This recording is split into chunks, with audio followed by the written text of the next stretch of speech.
이사야 11장 1절에서 16절까지인데 10절까지만 보겠습니다. 1절에 이새의 줄기에서 한 싹이 나며 그 뿌리에서 한 가지가 나서 결실할 것이요 그의 위에 여호와의 영 곧 지혜와 총명의 영이요 모략과 재능의 영이요 지식과 여호와를 경외하는 영이 강림하시리니 그가 여호와를 경외함으로 즐거움을 삼을 것이며 그의 눈에 보이는 대로 심판하지 아니하며 그에게 들리는 대로 판단하지 아니하며 공의로 가난한 자를 심판하며 정직으로 세상의 겸손한 자를 판단할 것이며 그의 입에 막대기로 세상을 치며 그의 입술에 기온으로 악인을 죽일 것이며 공의로 그의 허리띠를 삼으며 성실로 그의 몸에 띠를 삼으리라. 그때 이리가 어린 양과 함께 살며 표범이 어린 염소와 함께 누우며 송아지와 어린 사자와 살찐 짐승이 함께 있어 어린아이에게 끌리며 암소와 곰이 함께 먹으며 그것들의 새끼가 함께 엎드리며 사자가 소처럼 풀을 먹을 것이며 젖먹는 아이가 독사의 구멍에서 장난하며 젖된 어린아이가 독사의 굴에 손을 넣을 것이라. 내 거룩한 산 모든 곳에선 해됨도 없고 상함도 없을 것이니 이는 물이 바다를 덮음같이 여호와를 아는 지식이 세상에 충만할 것임이라. 그날에 이새의 뿌리에서 한 싹이 나서 만민의 기치로 설 것이요 열방이 그에게로 돌아오리니 그가 거한 곳이 영화로리라. 아멘. 여기는 공과체 17주 평화의 나라에 대해서 말씀을 하고 있습니다. 그래서 지난 시간까지 이 아수르 세력들 참 이스라엘을 몽둥이로 치는 그 아수르를 몽둥이로 사용하셔서 이스라엘을 치셨지만 그들도 다 꺾어 버리실 것이다. 10장 33절에 보면 10장 33절에 보라 주 만군의 여호와께서 형력한 위력으로 그 가지를 꺾으시리니 그 장대한 자가 지킬 것이요 높은 자가 낮아질 것이요 쇠로 그 빽빽한 숲을 베시리니 레바논이 권능 있는 자에게 배임을 당하리라.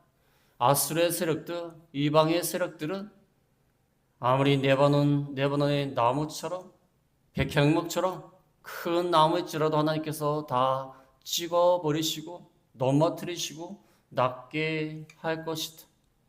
그러나 이제 이새의 줄기에서 한 싹이 나서 이 하나님의 백성을 잘 다스리는 이 그리스도가 오셔서 그리스도의 나라를 이루실 것이다. 세상의 나라는 악하고 침략하고 그러다가 하나님의 심판을 받아서 망할 수밖에 없지만 이제 하나님 나라는 그리스도의 나라는 이새의 줄기와 같이 보잘것없이 보일지라도 메시아가 오셔서 메시아가 왕이 되셔서 이렇게 새로운 나라 그리스도의 나라 평화의 나라를 건설할 것을 말씀을 하고 있습니다. 그래서 오늘 본문의 말씀은 1절부터 2절까지는 왕으로 오신 예수님은 어떠한 혈통으로 오실 것이며 어떠한 영이 임하실 것인가? 예수님 자체, 왕 자체에 대해서 설명하고 있습니다. 3절부터 5절까지는 이 예수님이 통치하시는데 어떻게 통치를 하시는가? 그 다음에 6절부터 9절까지는 그리스도의 나라, 예수님이 다스릴 나라는 어떠한 나라가 될 것인가? 그 다음에 이 10절부터 또 이 내용이 바뀌면서 이제 그리스도의 나라의 백성들이 열방 가운데서 모아될 것이다. 열방 가운데서 하나님이 모으실 것이다.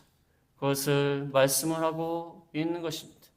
그래서 세상 나라는 지금 유다 나라는 타락하니까 몽둥이 나수를 사용하셔갖고 유다 나라를 치십니다. 유다 나라를 치시니까 유다 나라가 고통 가운데 있는데 이 아수르 나라를 또 하나님이 멸망을 시킵니다.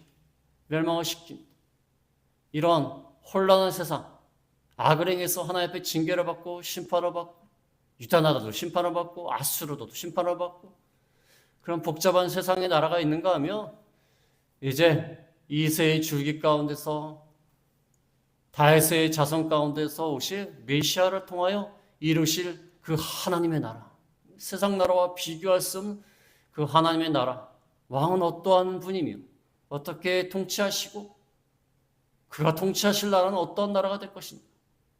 그 다음에 그가 통치하실 나라에 많은 열방들이 모여가지고 하나님 나라가, 그리스도의 나라가 이루어질 것을 이렇게 말씀하고 있는 것입니다. 그래서 이사야 선지자를 딱 보면요, 그 당시에 너무 어려운 국제 정세 가운데 이 유다 나라가 풍정등화와 같이 강대국에 의해서 이게 어떻게 될지 모르는 그런 상황 가운데서 유다가 또 정신을 차려야 되는데 하나님 앞에 또 범죄를 하고, 그 당시에 아하스 왕이 또 범죄를 하고 하나님을 의지하지 않아요.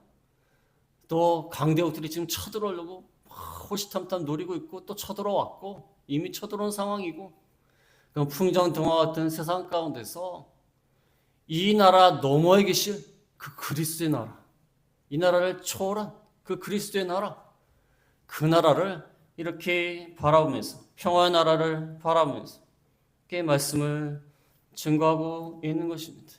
아까 찬송가 부르면서 참 은혜가 돼요. 그렇지 않습니까? 슬픔도 없는 그런 나라, 그 나라에 가고 먼저 간 성도들과 만나서 즐거워한다. 먼저 가신 분들 만나보고 싶은 분들 많아요. 그분들이 가신 길을 우리가 잘 따라가야 되는데, 이 하나님의 나라를 그렇게 보여주고 있습니다. 얼마나 좋습니까? 10장이요 아주 복잡합니다. 뭐 누가 누굴 치고 죽이고 죄를 짓고 아수르가 쳐들어오면서 누굴 죽이고 아주 전쟁터. 그러다가 갑자기 11장에 가갖고는 평화의 나라. 그래서 이사야 선지자가 이렇게 성경을 보면요, 갑자기 너무 좋았다가 막 전쟁터, 그러다 갑자기 또 소망의 말씀을 주시고 이 사람을 들었다 놨다 하시다 같습니다. 갑자기 내용이 막 바뀌어버려요. 우리가 복잡하고 세상 가운데서 불의가 가득한 세상에서 살고 있지만 저 천국을 바라보라는 것입니다. 천국을 한 번씩 바라봐야 돼. 땅만 바라보고 살지 말고 하늘을 봐야 돼. 하늘을. 우리 맨날 땅만 봐요. 옛날에 어떤 목사님이 땅만 보는 사람은 짐승과 같대요. 짐승은 하늘을 잘 못 본대요. 네 발로 걷기 때문에. 하나님이 두 발로 걷게 하신 것은 하늘을 보라고 두 발로 걷게 했다. 땅만 보는 건, 짐승도 땅만 봅니다. 먹고 쳐다보고. 하늘을 한번 보라는 거예요. 땅만 보고 생각하지 말고 하나님 나라를 바라보라는 것입니다. 하나님 나라, 소망의 나라, 평화의 나라를 우리가 바라보지. 1절에 보면 1절에 이새의 줄기에서 한 싹이 나고 뿌리에서 한 가지가 나서 결실할 것이요. 줄기에서 한 싹이 나고 뿌리에서 가지가 나고, 그 다음에 10절에도 똑같이 10절에도 비슷한 말씀이 나옵니다. 10절에도 그날의 이새의 뿌리에서 한 싹이 나서, 이새의 뿌리에서 한 싹이 나고, 줄기에서 한 싹이 나고 뿌리에서 한 가지가 나고 뿌리에서 한 싹이 난다. 뭐 비슷비슷한 말씀이에요. 여기 아술은요 10장 33절 34절에 보는 것처럼 빽빽한 숲이고 네바는 백향목 같아요. 근데 하나님이 치니까 다 멸망당했어요. 멸망당했는데 이 유다 나라도 하나님이 쳤어요. 하나님이 쳤지만 완전히 멸망당하지는 않았습니다. 이사야 6장 13절에 보면, 이사야 6장 13절에 그 중에 10분의 1이 아직 남아있을지라도 이것도 황폐하게 될 것이나 밤나무와 상수리 나무가 배임을 당하여도 그 그루터기는 남아있는 것 같이 거룩한 씨가 이 땅에 그루터기니라. 아수르는 빽빽한 숲 같은데 다 망해버렸어요. 그러나 유다 백성은 하나님이 치셨지만 그루터기를 남겨주셨어요. 그루터기. 그 그루터기에서 한 싹이 나오는 거예요. 한 싹이. 가지가 나오는 거예요. 아무 소망이 없어요. 다 망해가지고 그루터기만 남았지만 거기에서, 그 뿌리에서 한 싹이 올라올 것이다. 소망 없는 가운데서 이새의 줄기에서 나올 것이다. 이새는 다윗의 아버지입니다. 다윗의 아버지. 그러니까 다윗의 자손 가운데 누가 올 것이다, 그 말이에요. 누가 올 것이다. 그러면 다윗의 자손 가운데 올 것이라 그러지 왜 이새의 줄기라고 했을까요? 다윗은요 아주 훌륭한 왕이었지만 그의 가문은요 베들레헴에 살던 이세의 가문이에요. 비천한 가문이에요. 뭐 유력한 사람이라고 말도 하기도 하지만 베들레헴에 살았던 이세의 가문이에요. 이세의 가문. 그 보잘것없는 이세의 줄기에서 다윗이 나온 것처럼 보잘것없이 보이는 그 가운데서 예수님이 다윗의 자손 가운데 오실 것이다. 그 말입니다. 그래서 이세라고 하는 별보이는 가운데서 하나님이 심판해가지고 그릇하게만 남아있는데 거기서 한 싹이 쫙 올라온다는 거예요. 그래서 다윗의 자손 가운데 예수님이 오신다는 겁니다. 인간의 몸을 입고 오실 하나님을 말하는 것입니다. 하나님이 다윗의 자손 가운데 인간의 몸을 입고 줄기 가운데 한 싹이 쫙 나오는 겁니다. 여러분들 그 풀이나 꽃이 얼마나 생명력이 강합니까? 아스팔트를 쳤는데도 아스팔트 위에도 싹이 나오는 경우가 있어요. 대단한 겁니다. 대단한 겁니다. 대단해요. 그 생명이 얼마나 대단한지 모릅니다. 이 굴토개 같은 보잘것없는 그 가운데서 싹이 쫙 올라오는 거예요. 그래서 예수님께서 이 세상에 오실 때에 보잘것없는 가문에서 오신 거예요. 베들레헴에서 태어나신 겁니다. 그것도 마구간에서 태어나셨어요. 그 다음에 자라나신 것도 나사렛이에요. 나사렛도 뭐 별 볼 일 있나요? 천구석입니다. 그래서 예수님 메시아라고 그러니까 이거 무슨 그런 동네에서 무슨 메시아가 나오고 무슨 선지자가 나오냐 모욕하지 않습니까? 그런 그루터기에서 한 싹이 나서 뿌리에서 한 가지가 나서 결실한 것이다. 그래서 보잘것없이 보이지만 그의 위에 뭐가 임하냐면 2절에 보면 2절에 그의 위에 여호와의 영 곧 지혜와 총명의 영이요 모략과 재능의 영이요 지식과 여호와를 경외하는 영이 강림하시리니 그의 위에 여호와의 영 성령께서 그래서 예수님이 성령께서 그 위에 계심으로 그가 메시아로서 사역을 감당한 겁니다. 물론 예수님 하나님이시기 때문에 성령하고 동일하십니다. 그러나 성령께서 인간의 몸을 입고 오셨기 때문에 인간의 몸에 성령께서 부음받아서 우리 인간들이 하나님을 믿고 성령의 인도함을 받고 이렇게 하는 것처럼 인간의 몸을 입고 오신 예수님의 성령께서 이렇게 임하시는 거예요. 임하셨는데 어떠한 영이냐면 그 영으로 말미암아 지혜와 총명의 영이요 모략과 재능, 지식과 여호와를 경외한다. 왕으로서의 자격을 왕으로서 모든 일을 할 수 있도록 만드는 겁니다. 지혜와 총명이 있어야 돼요. 왕은 지혜와 총명이 있어야 됩니다. 뭔가 올바로 구별하는 능력, 지혜와 총명이 있어야 됩니다. 그리스도는 온전한 지혜와 총명을 갖고 계시다. 그리스도의 나라를 통치하시는 분이다. 그 다음에 모략과 재능, 모략은 계획을 세우는 거예요. 뭔가 계획을 세우는 거예요. 재능은 그것을 행동으로 옮기는 거예요. 계획만 세우면 뭐합니까? 행동으로 옮겨야지. 모략과 능력의 영, 재능의 영이 임할 것이다. 그 다음에 지식과 여호와를 경외하는 영, 지식, 하나님에 대해서 올바로 아는 지식. 하나님의 뜻을 잘 알고서 경외함으로 순종합니다.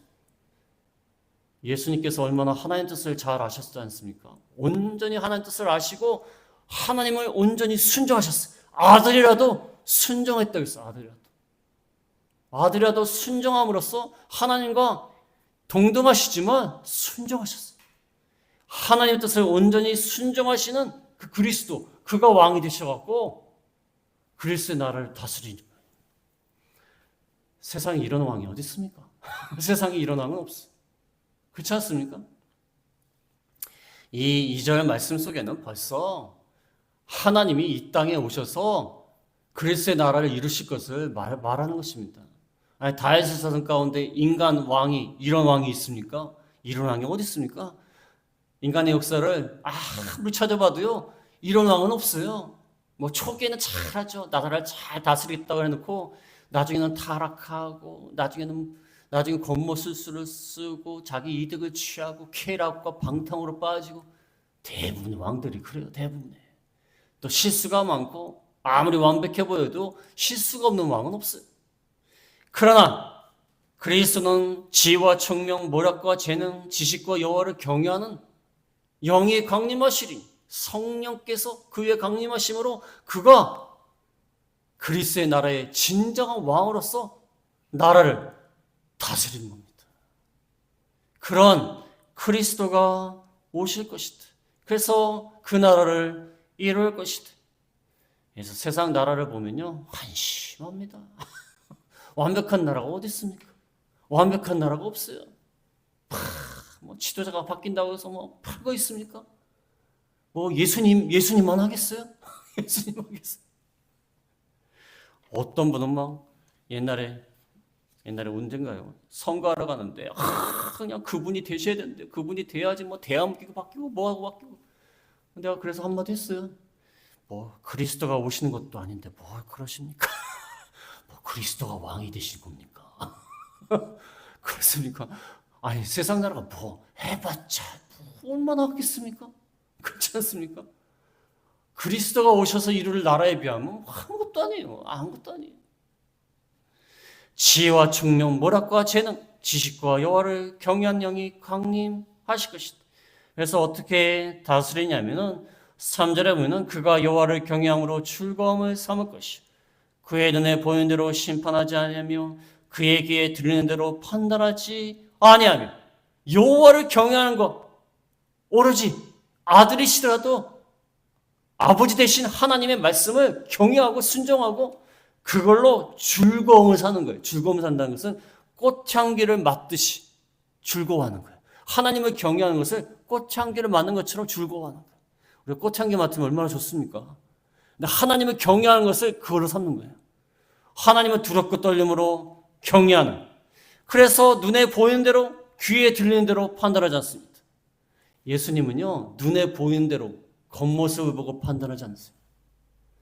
마태복음 22장 18절에 보면, 마태복음 22장 18절에 보면은 무슨 말씀이 나오냐면, 사람들이 가이사에게 세금을 바치는 게 옳습니까? 하면서 시험을 하는 거예요. 예수님 넘어뜨리려고.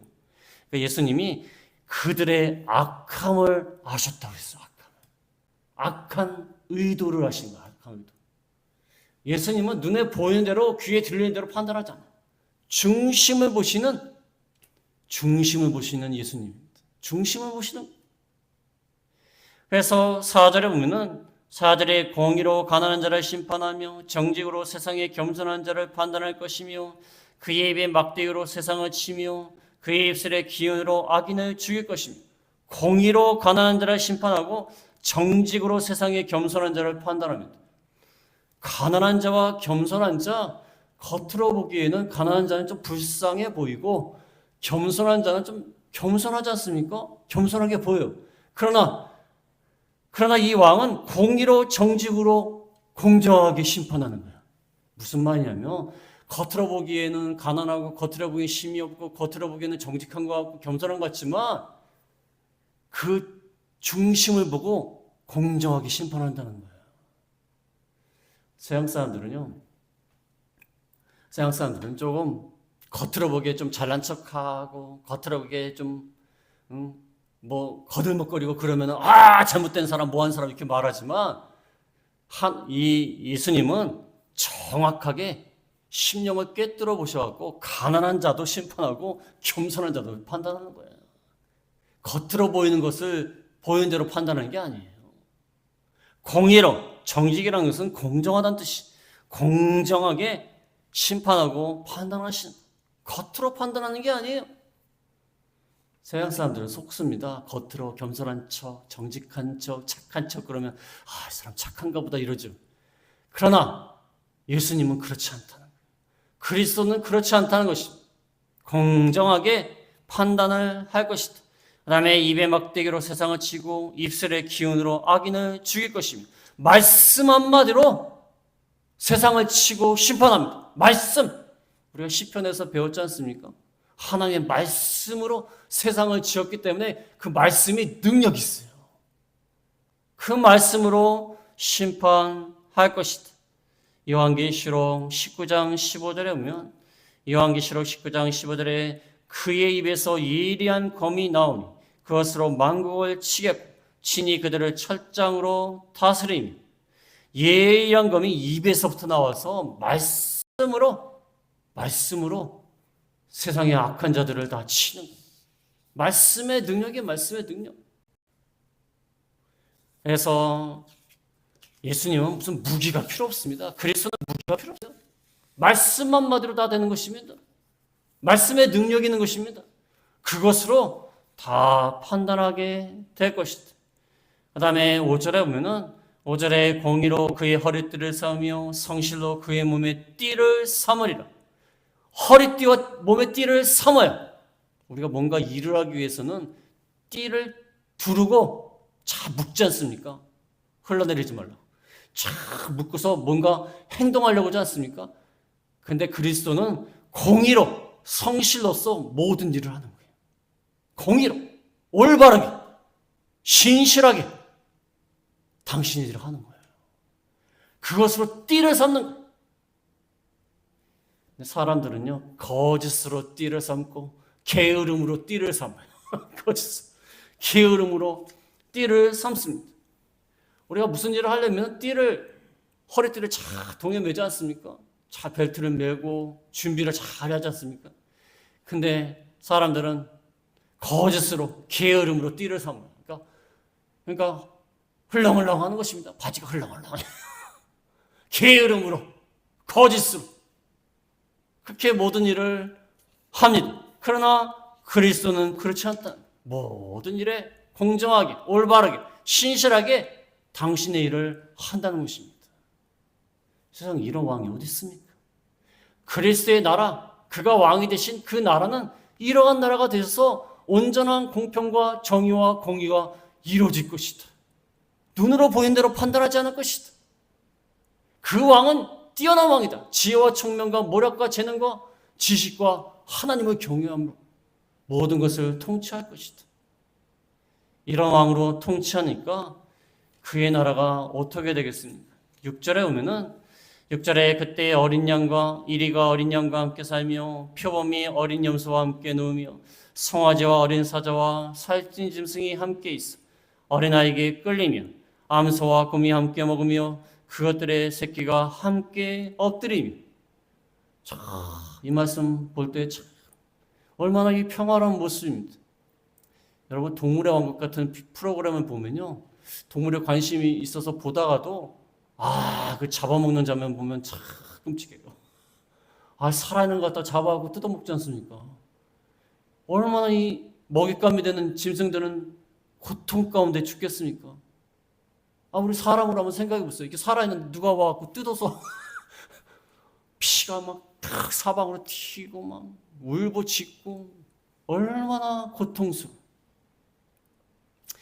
인간이 죄를 지음으로 말미암아 이 세상이 그런 세상이 된 거예요. 악한 세상, 약육강식. 그래서 악한 세상이 된 겁니다. 강한 놈들이 약한 놈을 갖다가 그저 잡아먹고 뜯어먹고 탈취하고 약탈하고. 인간의 세계는 다릅니까? 인간의 세계도 강한 나라가 약한 나라를 짓밟고 약탈하고 그래 빼앗아 가고. 얼마나 슬픈 세상이에요. 슬픈 세상입니다. 이 고기를 먹는 것도요 처음에는 하나님이 식물을 우리가 먹을 것으로 주셨어요. 식물만 주셨어요. 그런데 인간이 범죄함으로 말미암아 인간의 몸이 약해져 가지고 그래서 홍수가 일어난 다음에는 하나님이 고기를 먹는 것을 허락하신 거예요. 그만큼 환경이 안 좋아진 거예요. 환경이 못 견디는 거예요. 인간의 몸이. 그래서 인간이 몸이 약하면은 어떤 사람이 그러지 않습니까? 인간의 몸이 약하면 남의 살을 먹어야 된다고요. 남의 살이 뭐냐면 고기를 먹어야 된다. 고기를 먹어야 뭔가 힘이 나고 약해진 거예요. 인간이 죄를 져갖고 환경이 파괴되니까 몸이 약해진 거 몸이 약해져갖고 고기를 먹어야 돼요. 고기를 먹어야 되니까 짐승을 또 죽여야 돼요. 또 짐승끼리도 또 서로 죽이고 잡아먹고 그럽니다. 얼마나 이 악한 세상이에요. 비참한 세상입니다. 말이 그렇지 비참해.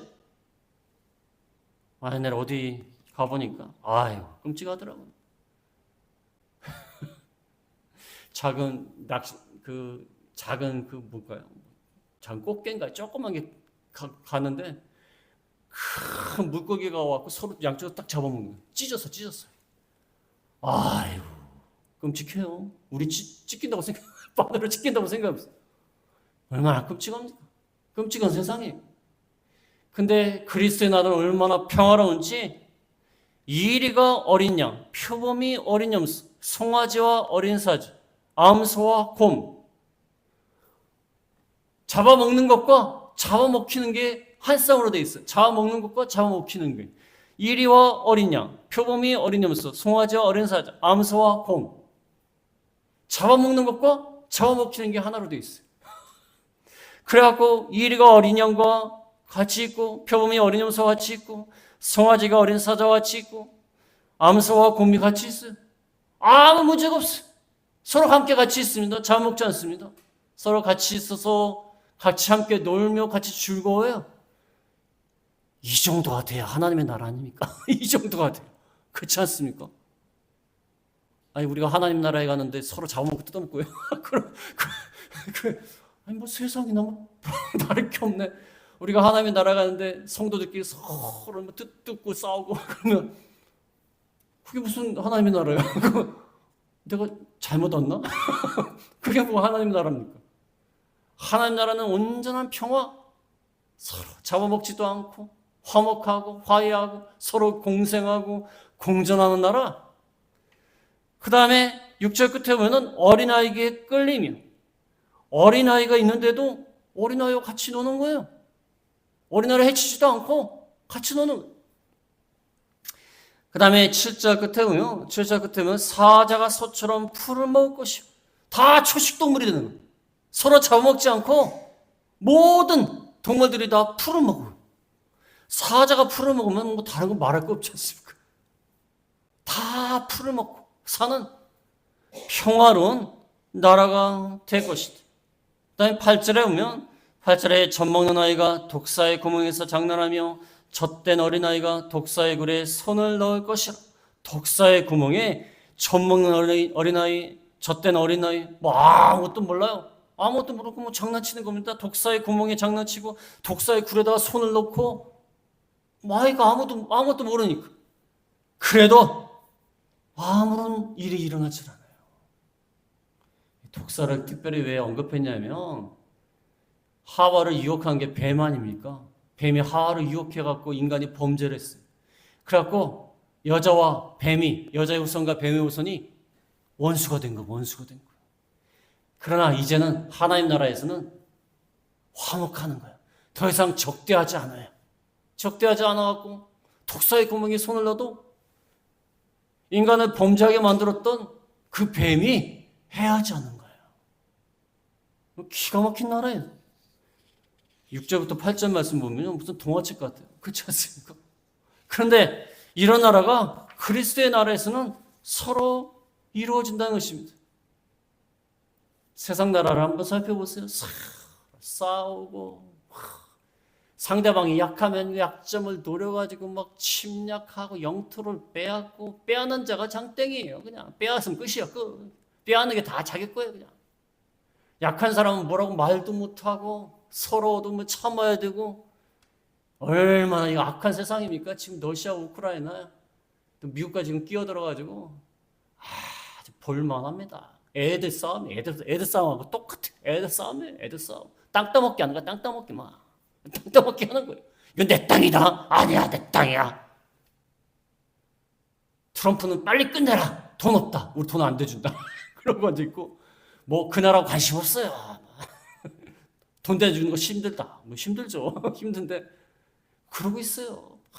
싸우고 막, 또 어떤 나라에 시리아인가요? 거긴 또 내전이 일어나고 막 서로 치고받고 막 싸우고, 저기 그다음 지난번에 미얀마인가요? 거기 지진난 곳에는 거기도 싸우고 있어요. 지진난데 또 싸워. 지진난데. 볼만해요. 뭐 그러고 앉아 있어요. 그러나 하나님의 나라는 이런 일이 없습니다. 평화롭고 서로 공존하고 공생하고 서로 즐거워하는 나라. 그래서 9절에 보면은, 9절에 내 거룩한 삶 모든 것에서 해됨도 없고 사함도 없을 것이니 이는 물이 바다를 덮음 같이 여호와를 아는 지식이 세상에 충만할 것이라. 거룩한 삶 모든 곳에는 해됨이 없다. 잘못된 행동을 안 한다는 것입니다. 죄를 안 지는 거예요. 죄가 없기 때문에 해됨도 없고 상황 파괴되는 것도 없어요. 죄가 없으니까. 하나님을 아는 지식이 세상에 충만합니다. 물이 바다를 덮는 것처럼. 하나님과의 관계, 하나님과의 올바른 관계 속에 다들 있기 때문에 죄를 지질 않아요. 그러니까 서로 죽이는 것도 없고 상한 것도 없고 해하는 것도 없습니다. 하나님을 아는 지식이 세상에 가득해요. 온전한 공평과 공의와 정의, 의만이 이루어지는 그런 하나님의 나라. 지금은 왜 이렇게 악한 것이 많으냐면 하나님을 아는 지식이 없어요. 별로 없습니다. 별로 없습니다. 하나님에 대해서도 모르고 하나님과의 관계도 다 끊어져 있고 하나님의 말씀을 배운 사람도 순종하지 않고 아예 모르는 사람도 많고 하나님을 아는 지식이 없어요. 그러니까 자기 멋대로 다 사는 거예요. 자기가 자기 지식대로 사는 거예요. 자기 지식대로. 자기가 하고 싶은 대로 살아요. 그러니까 세상에 죄악이 가득한 거예요. 불의가 가득하고 악이 가득하고. 그러나 물이 바다를 덮은 것처럼 하나님을 아는 지식이 세상에 충만해져가지고 하나님의 말씀대로 다 순종하는 거예요. 하나님의 뜻을 다 알고 순종하고 나가니까 죄가 없으니까 그 나라는 아주 평화로운 그런 나라가 될 것이다. 그 다음에 10절부터는 이제 그리스도의 나라의 백성들을 모을 것이다. 10절에 그날의 이새의 뿌리에서 한 싹이 나서 만민의 기치로 설 것이요 열방이 그에게로 돌아오리니 그가 거한 곳이 영화로우리라. 이새의 뿌리에서 한 싹이 나서 그리스도가 오셔갖고 만민의 기치, 깃발로 딱 쓰면 열방이 그에게로 다 돌아옵니다. 그가 거한 곳이 영화롭기 때문에 그리스도가 계신 곳이 영화롭기 때문에 다 돌아오는 거예요. 하나님의 백성들이 다 돌아오는 거예요. 하나님의 택한 백성들이 그리스도의 나라로 다 모여듭니다. 그 평화로운 나라로 다 모여들게 되고 다음에 나오겠지만 하나님께서 남은 자들을 다 모으실 것이다. 하나님 나라가 번창하도록 만드실 것이다. 그리스도를 중심으로 돌아오게 되는 그 하나님의 나라, 그 하나님 나라가 이루어질 것이다. 그래서 오늘 말씀 참 좋은 말씀입니다. 우리가 분쟁이 많고 악이 넘치는 이 세상 가운데 평화롭고 아름다운 하나님의 나라, 그리스도의 나라를 우리가 바라봐야 돼. 슬픔도 없는, 고통도 없는 평화로운 나라. 우리가 이 소망 가운데 사는 저희가 다 되겠습니다. 말씀 생각하시면서 기도하겠습니다.